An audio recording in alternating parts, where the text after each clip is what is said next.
coming out of them just yet. I mean, we saw Fnatic, as we were mentioning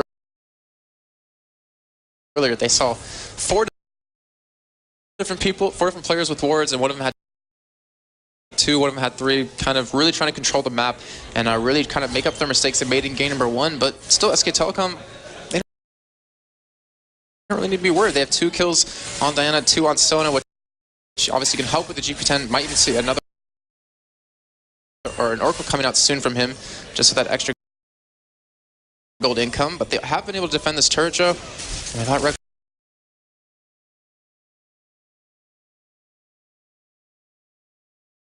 that down, and letting Reckless farm this top lane now.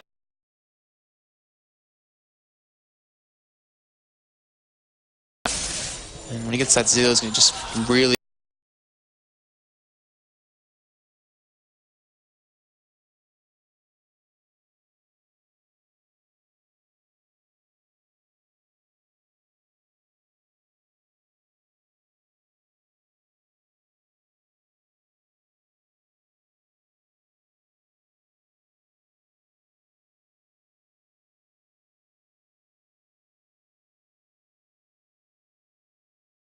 awesome off this one. Yep, there we go. Nice play from Fnatic. And it's all about that crescendo. They said go.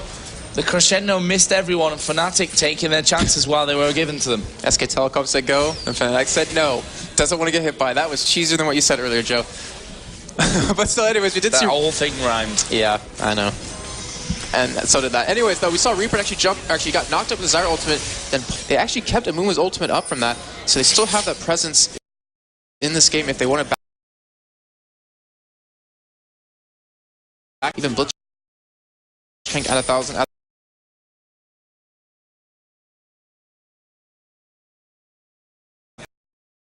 You see the Oracle picked up for Cyanide, so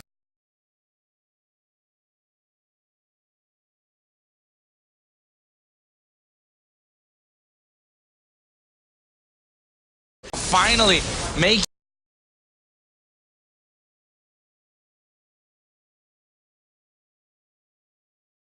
of his team.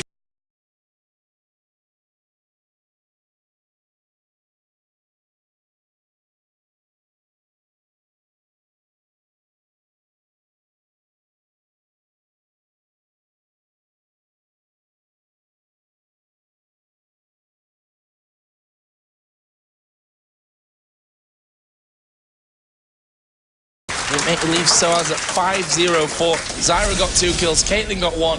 Blitzcrank obviously wouldn't be a N-rated on Blitzcrank if he's not stealing some kills away. No, they're not going for Baron. They're not doing it, Joe. Pretty sure they are, Jason. They do have Zyra for the plants, but look how low Cyanide is at the moment. Well, it's obviously going to be very hard for them to take 21.5 minutes in. They have to trade a lot of damage around, as you're currently seeing.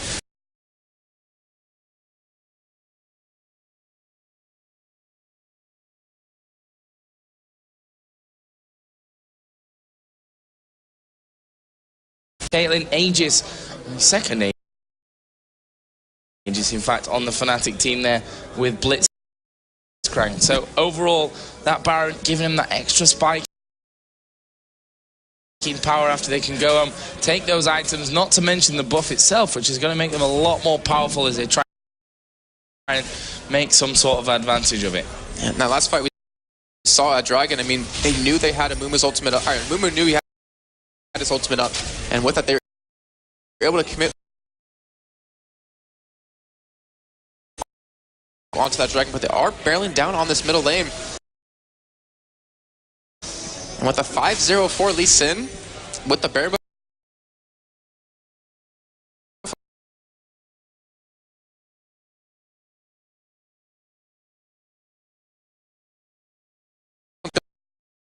build with that Rod of Ages just to survive, and all they're really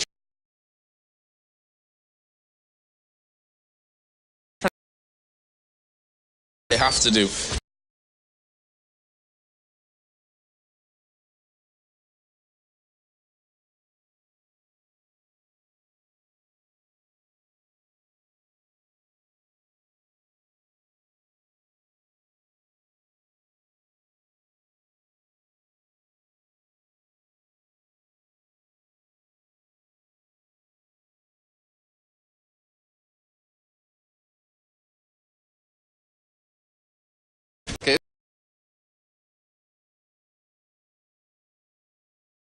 And here is the Nexus, wow, the inhibitor turret going down, and there is a surrender vote coming out from SK Telecom. So Fnatic picking up game number 2 here, 12-4, sigh of relief. They did it earlier on, 1 game behind, came back to win 2-1. We're now tied in this grand final at 1-1, and well, they have a chance to win it all right here in this final map. Yes, they do. I mean, again, we're talking about Soaz and how he had all the kills on for Lee Sin. What ended up 6-0 and 6. Didn't really matter how many kills he had because they still won that anyways. But Fnatic definitely looking very happy in this back. This game back for them getting a stop. And I do see them talking a little bit. As Reckless looking pretty happy right there. Yep, to land all their CC in there as well. So yeah, a pretty one-sided game, 24 minutes. Like I said, 12-4 in the end. Fnatic getting that Baron off a good fight. And they have got to be in the driving seat now in terms of this best of 3, because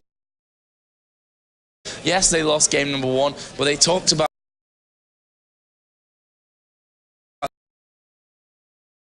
even themselves. I guess in their mindset, guys, let's just surrender. We're never going to win this one. Let's just move on to this next game and put it all in onto that one. All the energy that we've got left.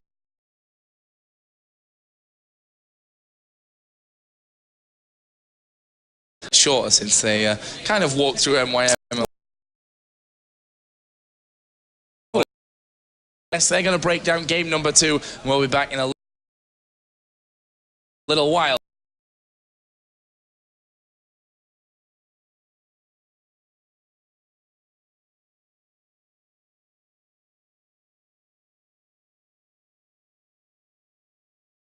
Fnatic there, showing their true spirit and coming back to it. We're going to get straight to the replays.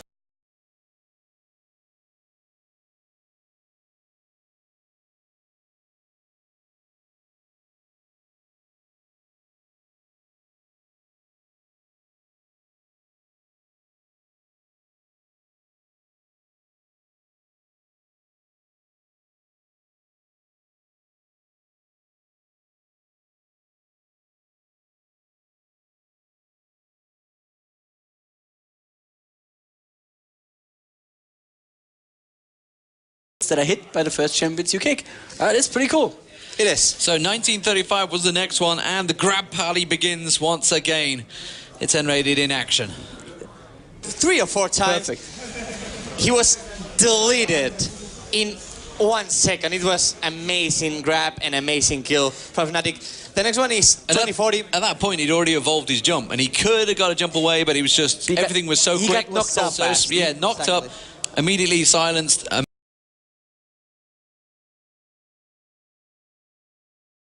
Kicked off by Sona, barely missing the crescendo of the first.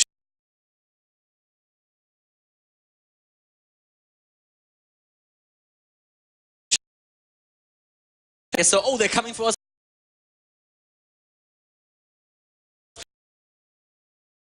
Of course, 2040 was the Drake.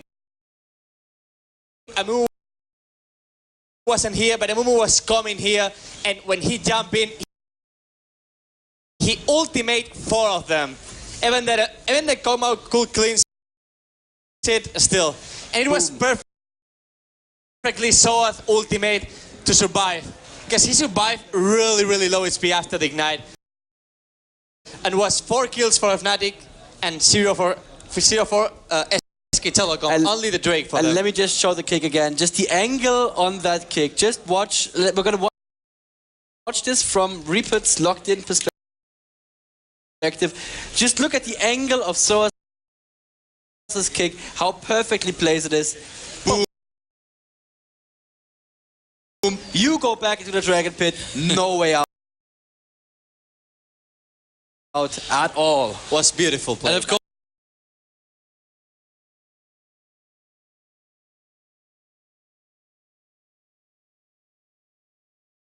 in their favour.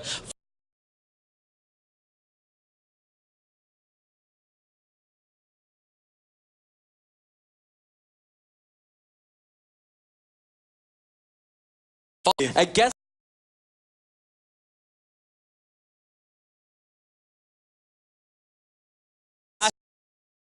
only 2 kills.